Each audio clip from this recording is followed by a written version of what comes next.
We have a tin ceiling in the shop here, so there's very limited places where I can put attachment points for the ductwork for my dust collection system. So today I'm going to lay everything out on the floor.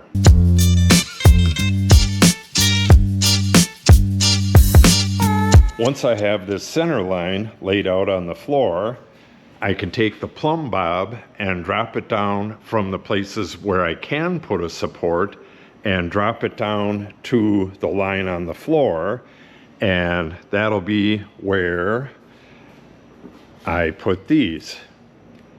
This will be connected either into joists or the truss. There's only 3 trusses in here I can connect to, and actually only 2 of them come into play. So other than the trusses, I got to put it on these joists that run this way.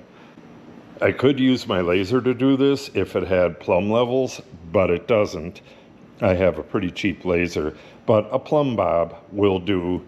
And according to this, we have, oh, I didn't even put that in the drawing, but we're only going to be able to attach, it comes out whatever and then comes along here, so we'll be able to attach here and right in here somewhere, over here, probably 4 different places, but we'll find that out. And then once I have these installed, I'm going to go through my list and get all the stuff that I need for this run right here and see what parts I need to order.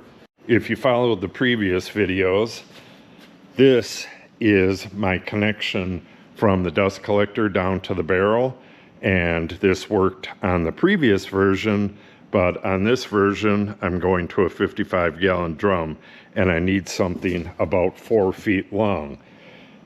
This is expensive and so is the shipping, so I got to make sure that I get everything I need for this run right here on that order to Oneida.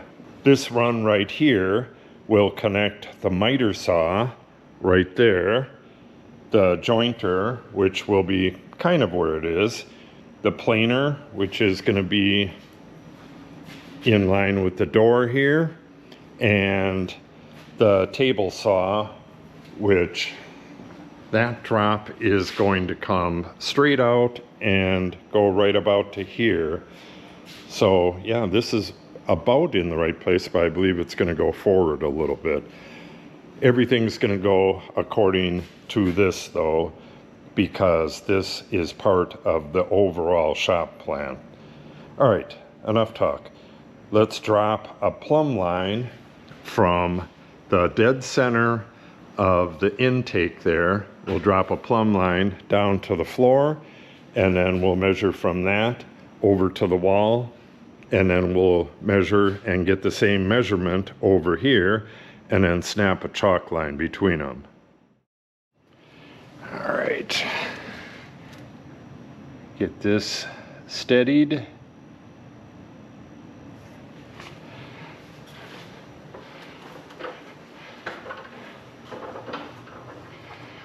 And 7 inches, so 3.5 is the center. Now we'll go make our mark on the floor and then take this stuff down.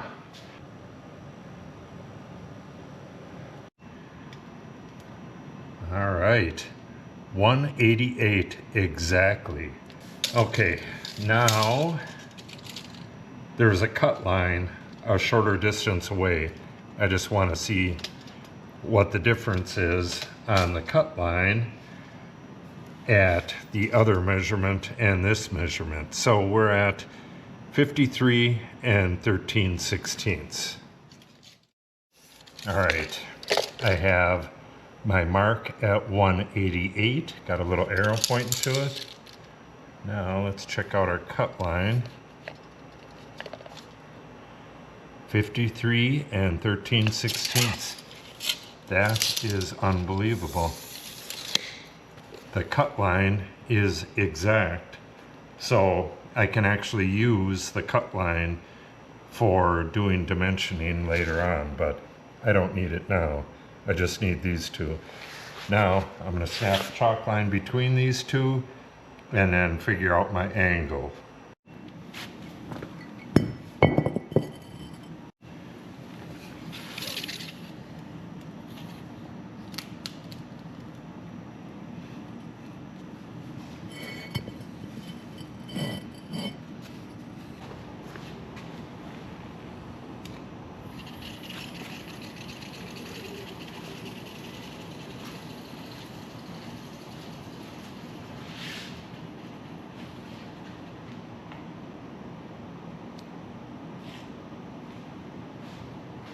All right, I have my main trunk line snapped on the floor. First snap was a little bit off on this end, so I did another snap, and that one is dead on the line at both ends. So we're going to be using this west line. This one actually doesn't get used that much. I just have to get my angle off this going that way. So now what I got to do is where this turns and goes straight again, I'm going to use this dimension, 230 3/4. I'm going to measure that in two places, one right at that line and one over here somewhere, wherever I got a clear shot. And then I'll connect those two lines over to the wall here.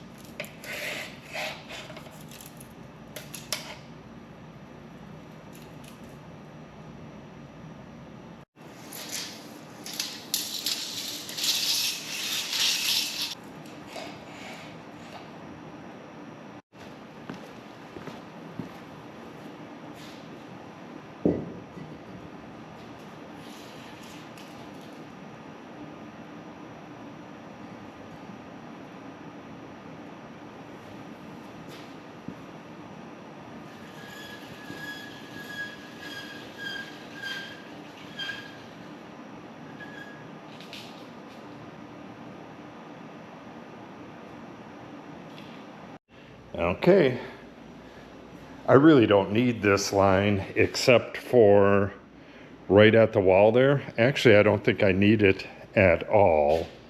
Let me see where the... Oh yeah, I probably can get a fastener up there.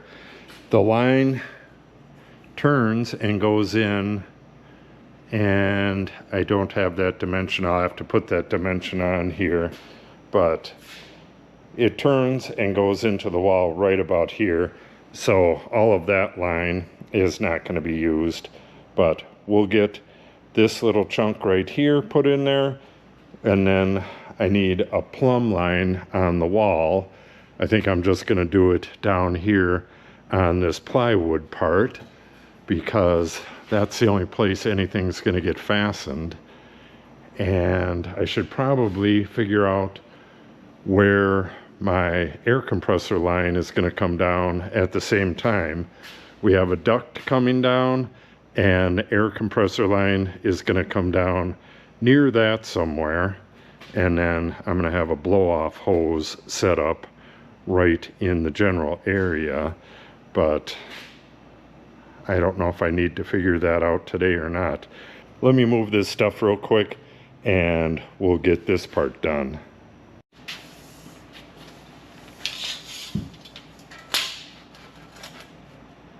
Okay, the drawings put the end of the line, oh, it's like a 1/4 inch from the edge of the panel. There's an 1/8 of an inch gap in here, and I believe I was shooting for the center of the panel, so I just moved the end over to the center of the panels here, because if I have something round on here, it's going to be a lot better if it's right on that edge than right next to it. It's going to want to slide over there, and go there anyways.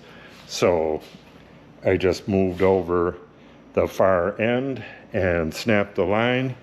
And like I said, I'm only going to be using from about here to the wall, and that will be to get one mount up there.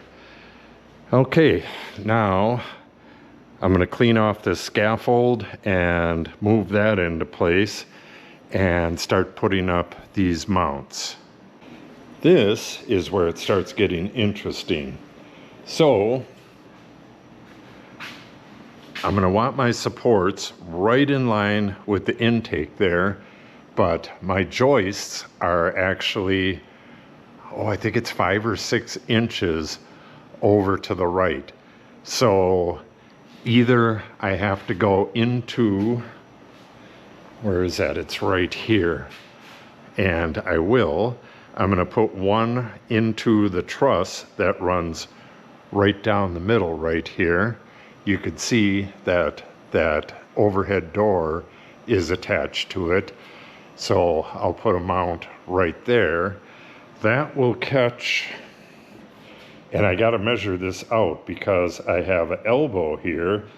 That is a 777 elbow, and that's actually going to be turned at a 45-degree angle that way, and it's a 45-degree angle up. So it's going to go from here, it's going to go up at an angle over to here, and then we're going to go down that way. It'll be at a 45 by then. We'll go down this way and then turn and then come down over to there.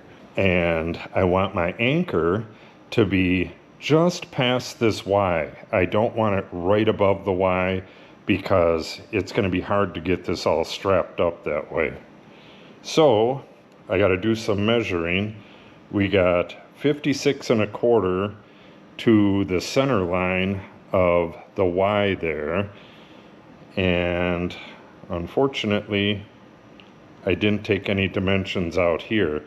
We have a drop. We have this going up, and then it continues on, and we have the drop for the table saw right after that. So I'm going to have to go to the computer and get those dimensions. I always forget a few things. We'll go get those, and then we'll try to get this mount in place first. Okay, I don't know how well you're going to be able to see this, but here is the collector, the main trunk, and then right out here it goes upwards and will go across the room, but that's at a later date. For now, it's going to end right here after the saw drop. So this line right here represents where the truss, if I put a bracket, here's the truss right here. If I put a bracket right on that truss, the support would hit right here, which is right at the very back edge of the Y there.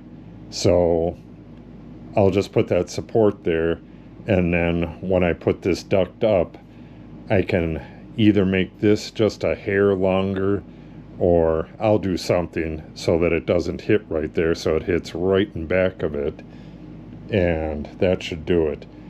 You can see what I was talking about. Hopefully you can see it. This goes up at a 45-degree angle, and then it levels off up here, and then it goes down until it hits this elbow, and then down to the miter saw right here. I don't have any of that stuff modeled, and you can see the stuff on the floor though. This is the miter saw, the jointers right here, planer right here, and table saw right here. All right, let's get back out there and get back to work on this.